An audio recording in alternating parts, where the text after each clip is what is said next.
ಕೊಲೆಯತ್ನ, ಸುಲಿಗೆ, ದರೋಡೆ, ಅತ್ಯಾಚಾರ ಸೇರಿದಂತೆ ಗಂಭೀರ ಪ್ರಕರಣಗಳಲ್ಲಿ ವಿವಿಧ ಠಾಣೆಗಳಲ್ಲಿ ರೌಡಿ ಶೀಟರ್ಗಳಾಗಿರುವ ಆಕಾಶಭವನ ಶರಣ್ ಅಲಿಯಾಸ್ ರೋಹಿದಾಸ್ ಹಾಗೂ ನವಾಜ್ ಅಲಿಯಾಸ್ ಪಿಂಕಿ ನವಾಜ್ ವಿರುದ್ಧ ಗೂಂಡಾ ಕಾಯ್ದೆ ಜಾರಿಗೊಳಿಸಿ Mangaluru police commissioner N Shashikumar ಬಂಧನಕ್ಕೆ ಆದೇಶಿಸಿದ್ದಾರೆ.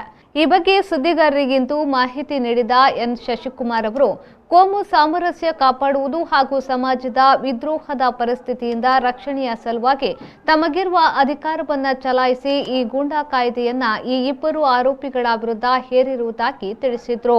ಆರೋಪಿ ಶರಣ್ ಆಕಾಶಭವನ ವಿಜಯಪುರದ ಜೈಲಿನಲ್ಲಿದ್ದು ಮೈಸೂರು ಜೈಲಿನಿಂದ ಬಿಡುಗಡೆಯಾಗುತ್ತಿರುವ ಪಿಂಕಿ ನವಾಜ್ನನ್ನ ವಶಕ್ಕೆ ಪಡೆದು ಗೂಂಡಾ ಕಾಯ್ದೆಯಡಿ ಬಂಧಿಸುತ್ತಿರುವುದಾಗಿ ಅವರು ಹೇಳಿದರು.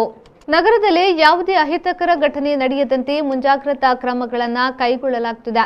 ಇದೇ ವೇಳೆ ಮನ ಪರಿವರ್ತನೆ ಮಾಡಿಕೊಂಡವರ ಹೆಸರನ್ನ ರೌಡ್ ಶೀಟ್ನಿಂದ ತೆರವುಗೊಳಿಸುವ ಕಾರ್ಯವನ್ನ ಮಾಡಲಾಗುತ್ತಿದೆ. ಸಮಾಜ ವಿದ್ರೋಹಿ ಕೃತ್ಯ ಮಾಡುವವರು ಹಾಗೂ ಸಾಮಾಜಿಕ ಸಾಮರಸ್ಯಕ್ಕೆ ಭಂಗ ತರುವವರ ಮೇಲೆ ಅಗತ್ಯ ಕಾನೂನು ಕ್ರಮ ಕೈಗೊಳ್ಳಲು ಅವಕಾಶವಿದೆ.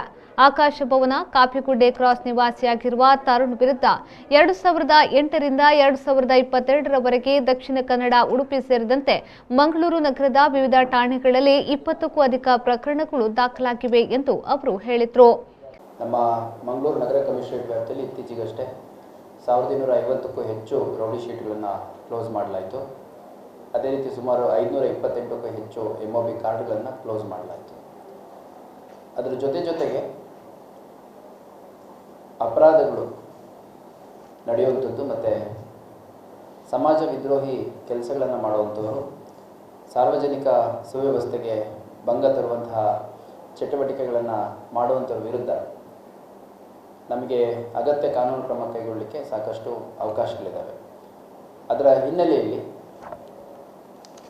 ಇವತ್ತು ಇಬ್ಬರು ವ್ಯಕ್ತಿಗಳ ಮೇಲೆ ಕರ್ನಾಟಕ ಕಳ್ಳಬಟ್ಟಿ ಸಾರಾಯಿ ವ್ಯವಹಾರಗಳ, ಮಾದಕ ವಸ್ತು ಅಪರಾಧಗಳ, ಜೂಜುಕೋರರ, ಗೂಂಡಾಗಳ, ಅನೈತಿಕ ವ್ಯವಹಾರ ಅಪರಾಧಿಗಳ, ಕೊಳಚೆ ಪ್ರದೇಶಗಳನ್ನು ಕಬಳಿಸುವವರ ಮತ್ತು ವಿಡಿಯೋ ಅಥವಾ ಆಡಿಯೋ ಪೈರೇಟ್ಸ್ ಅಧಿನಿಯಮ 1985 ಕರ್ನಾಟಕ ಕಾಯ್ದೆ ಸಂಖ್ಯೆ 12. ಇದನ್ನು ತುಂಬ ಪಾಪ್ಯುಲರ್ ಆಗಿ ಗೂಂಡಾ ಆ್ಯಕ್ಟ್ ಅಂತ ಕರೀತಾರೆ. ಇದರ ಅಡಿಯಲ್ಲಿ ಇಬ್ಬರು ವ್ಯಕ್ತಿಗಳಿಗೆ ನಾವು ಆದೇಶಗಳನ್ನು ಮಾಡಿದ್ದೀವಿ ಮತ್ತು ಬಂಧನದ ಆಜ್ಞೆಯನ್ನು ಆ್ಯಸ್ ಕಮಿಷನರ್ ಮಂಗಳೂರು ಸಿಟಿ ನನಗಿರುವಂಥ ಒಂದು ಮ್ಯಾಜಿಸ್ಟ್ರೇರಿಯಲ್ ಪವರ್ಸಲ್ಲಿ ಈ ಒಂದು ಆದೇಶವನ್ನು ಮಾಡಲಾಗಿದೆ.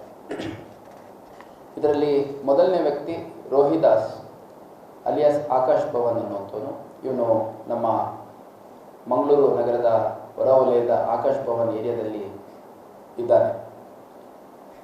ಇವನು 2008 ರಿಂದ 2022ರವರೆಗೂ ನಿರಂತರವಾಗಿ ಸುಮಾರು 20ಕ್ಕೂ ಹೆಚ್ಚು ಅಪರಾಧ ಪ್ರಕರಣಗಳಲ್ಲಿ ತೊಡಗಿಸಿಕೊಂಡಿದ್ದಾನೆ. ಇವನ ಮೇಲೆ ಕೊಲೆ ಪ್ರಯತ್ನ, ಮಾರಣಾಂತಿಕ ಹಲ್ಲೆ, ಪೊಲೀಸರ ಮೇಲೆ ಹಲ್ಲೆ, ರೇಪ್, ಅತ್ಯಾಚಾರ, ಅದೇ ರೀತಿ ಪೋಕ್ಸೋ ಅಪ್ರಾಪ್ತ ಬಾಲಕಿಯ ಮೇಲೆ ಅತ್ಯಾಚಾರ ಮಾಡಿದಂಥ ಪ್ರಕರಣ, ದರೋಡೆ ಪ್ರಯತ್ನ, ರಾಬರಿ ಸುಲಿಗೆ ಪ್ರಕರಣ, ಅದು ಸೇರಿದಂತೆ ಅಟ್ರಾಸಿಟಿ ಆ್ಯಕ್ಟ್ SC/ST ಆ್ಯಕ್ಟ್ ಏನಿದೆ ಅದರ ಅಡಿಯಲ್ಲಿ, ಆರ್ಮ್ಸ್ ಆ್ಯಕ್ಟ್ ಅಡಿಯಲ್ಲಿ, ಎಕ್ಸೈಸ್ ಆ್ಯಕ್ಟ್ ಅಡಿಯಲ್ಲಿ ಒಟ್ಟು ಸರಿಸುಮಾರು 20ಕ್ಕೂ ಹೆಚ್ಚು ಪ್ರಕರಣಗಳು ಇನ್ನು ದಾಖಲಾಗಿದೆ. ಅದರಲ್ಲಿ ಮಂಗಳೂರು ಸಿಟಿಲೇ 15 ಪ್ರಕರಣ ದಾಖಲಾಗಿದೆ, ದಕ್ಷಿಣ ಕನ್ನಡ ಜಿಲ್ಲೆಯಲ್ಲಿ 2 ಪ್ರಕರಣ ದಾಖಲಾಗಿದೆ, ಉಡುಪಿಯಲ್ಲಿ 2 ಪ್ರಕರಣ ದಾಖಲಾಗಿದೆ. ಈ ವೇಳೆ ಡಿಸಿಪಿಗಳಾದ ಹರಿರಾಮ್ ಶಂಕರ್, ದಿನೇಶ್ ಕುಮಾರ್, ACP ಮಹೇಶ್ ಕುಮಾರ್, ರಾಘವ ಪಟೇಲ್ ಮೊದಲಾದವರು ಸುದ್ದಿಗೋಷ್ಠಿಯಲ್ಲಿ ಉಪಸ್ಥಿತರಿದ್ದರು. B. Devdas Ganapati Pai Enterprises, one-stop shop for all your interior needs like plywood, laminates, veneers, doors, modular kitchen and wardrobe. Our specialities: we have more than 500 full sheet laminate display and 200 veneers full sheet display. Also have widest range of cabinet handle, main door handles and locks, glass shutter for kitchen, pantry, lift ups and magic corner, wardrobe and wardrobe accessories. Visit today.